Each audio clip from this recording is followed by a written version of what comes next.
Olá, estou aqui hoje para contar um pouquinho da minha história, da minha trajetória. Desde que quando chegamos em Orlando eu recebo essa pergunta: por que você foi morar em Orlando? Quando você volta a morar no Brasil? Então eu acredito que seja normal quando a pessoa sai do seu país receber esse tipo de pergunta.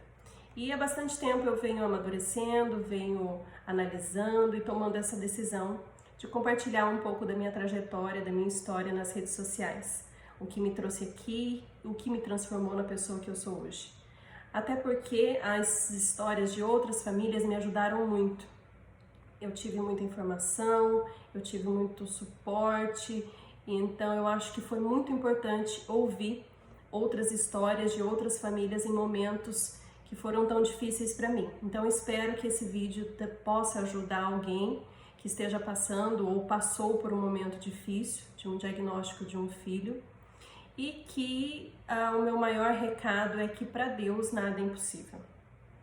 Bom, eu não tenho como começar a contar a minha história sem voltar no ano de 2014, que foi um ano divisor de águas na minha vida. Quem já me conhece sabe, eu sou advogada, me formei em 2005, abri meu escritório em 2006, me casei em 2007, tive meu primeiro filho em 2008, então uma vida muito organizada, muito planejada. Graças a Deus estava tendo uma ascensão profissional, estava realizando todos os meus sonhos.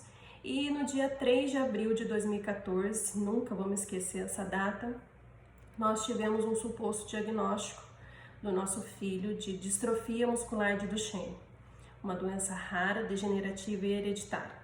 Bom, o meu mundo desabou. Literalmente, eu fui no fundo do poço, tudo que eu lia era muito cruel para uma mãe, as notícias eram muito duras. Então, eu mergulhei no mundo que antes eu não conhecia. Eu não conhecia nada sobre a doença, eu não conhecia ninguém que tinha a doença. Então, era tudo muito novo para mim. A minha primeira consulta com um médico neurologista, referência em Campo Grande, foi uma tragédia. Ele examinou o Vinícius tinha 5 anos, examinou o exame de CPK, que deu muito alterado, e da forma mais cruel ele falou: olha, eu precisaria de um teste genético para ter certeza, mas tudo indica que seja distrofia muscular de Duchenne. Não há tratamento, não existe cura, não existe tratamento. Os meninos param de andar com 9 anos e a expectativa de vida é 20 anos. Eu com meu bebê, meu caçula no colo, ele estava com 2 meses. O médico perguntou: é menino? Falei: é. Então a probabilidade dele ter é 50%. Então eu lembro que nos primeiros dias eu só chorava, eu não tinha força para nada, eu não conseguia assimilar as coisas, eu deitava a cabeça no travesseiro e pensava: meu Deus, isso é um pesadelo, não é verdade? O Vinícius é um menino tão lindo, inteligente, não é possível que isso tão grave esteja acontecendo comigo. Então, só que no fundo, ele apresentava alguns sinais que a gente via na internet, que até nos levaram a levá-lo no ortopedista. Então, mesmo não querendo acreditar, eu sabia que lá no fundo tinha alguma coisa diferente, tinha alguma coisa que poderia ser. Então, foram 4 meses de muita agonia, porque até ir para São Paulo, requerer o exame, esperar o resultado do exame, eu tentava não deixar o Vinícius me ver chorando, eu ficava escondida pelos cantos.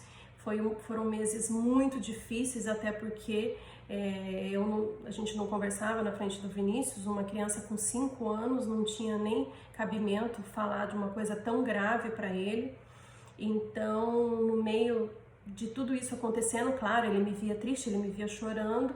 E aí eu lembro que num desses dias ele me abraçou forte assim e falou: calma, mamãe, vai ficar tudo bem, eu tô aqui. Então aquilo foi um chacoalhão para mim, que eu nunca vou me esquecer. Eu estava tão mergulhada na minha dor e estava sendo tão egoísta, que ali eu era mãe, eu precisava ajudar meu filho.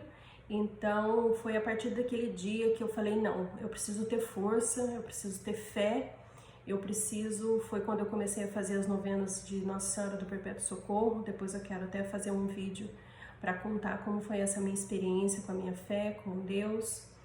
E eu lembro que no começo eu pedia força, muita força, porque foram 4 meses de muita angústia até ter o resultado.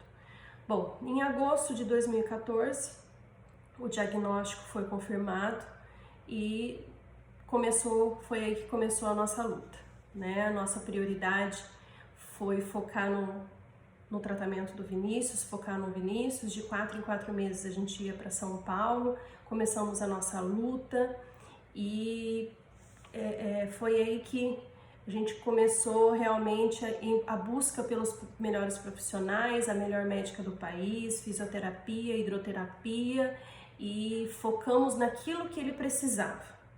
Então foram muitas horas de estudo diariamente para entender, para buscar informações, buscar o que estava acontecendo no mundo sobre a doença. Até hoje eu estudo muito, eu pesquiso muito, até porque tem muita coisa vindo, nossa luta não acabou ainda, mas eu lembro que no começo, como era tudo novo, eu passava horas e horas, então nada chegou de um dia para o outro. As informações, elas foram sendo colhidas ao longo de toda a nossa trajetória. Mas eu não quero deixar esse vídeo muito longo, né? Esse foi só a introdução da nossa caminhada, da nossa jornada. Espero fazer outros vídeos. Quero fazer um vídeo sobre como foi superar a dor e começar a agir. Quero depois fazer um vídeo também em relação à criança, como foi tudo isso em relação ao Vinícius, contar, não contar, como ir tirando as dúvidas deles foi ao longo desses anos, né? Quero fazer depois de um vídeo também de como nós fizemos do limão uma limonada. Quero fazer um vídeo para contar da minha experiência pessoal como mulher, como foi essa minha transformação, ter um filho com uma doença rara, tudo isso aí que envolve o papel social. Então, né, acredito que vamos ter muitas conversas ainda pela frente, tem muito assunto para a gente conversar. E se você conhece uma pessoa que passou ou está passando por um momento difícil de um diagnóstico, manda esse vídeo, comenta, pode deixar sua pergunta e espero em breve fazer outros vídeos e compartilhar aqui com vocês.